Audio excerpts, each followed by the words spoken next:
Bonjour à toutes et tous et je vous espère en très grande forme pour cette nouvelle bonne pratique. Aujourd'hui je voudrais répondre à une question, c'est faut-il supprimer les reportings, oui ou non? Moi ma réponse elle est claire, c'est oui. Pour moi un reporting ça sert à rien, ça sert juste à se rassurer, ça sert juste à envoyer un message comme quoi on n'a pas confiance, mais honnêtement ça sert pas à grand chose. Alors je mettrai quand même des limites parce qu'il peut y avoir des reportings qui ont des valeurs juridiques ou qui ont eu des obligations légales, alors bien évidemment ceux-là il faut les maintenir en place. Mais je pense que pour les autres, ceux qui consistent à effectivement remonter, que nos équipes nous remontent leur activité, je trouve que ça sert à rien. Déjà, ça prend beaucoup de temps pour le remplir, hein. C'est beaucoup plus long à le faire, à le préparer. C'est très long à le préparer. Ensuite, il faut prendre le temps de le lire. Alors, on n'a pas forcément tout le temps disponible et on ne le lit pas forcément tous. Donc, si les gens prennent du temps et que nous, finalement, on ne le lit pas, je pense que ça sert à rien.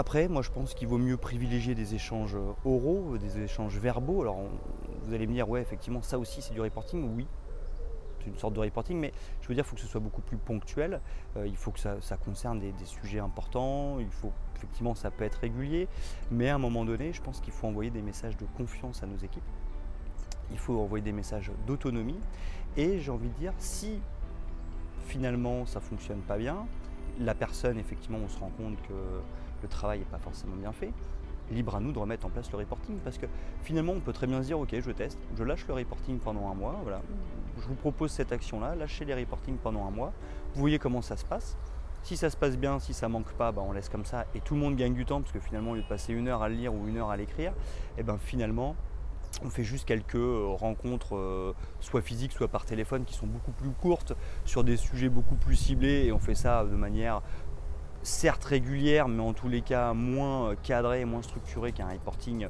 traditionnel. Donc si ça marche bien, on le laisse en place. Si ça ne fonctionne pas, libre à nous de le remettre en place.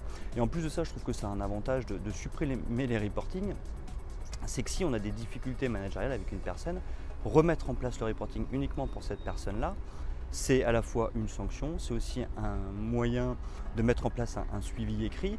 J'ai envie de dire finalement, le reporting, c'est finalement plutôt une sanction, je trouve, plutôt qu'un outil pour contrôler nos équipes et vraiment s'assurer qu'elles fassent correctement leur travail.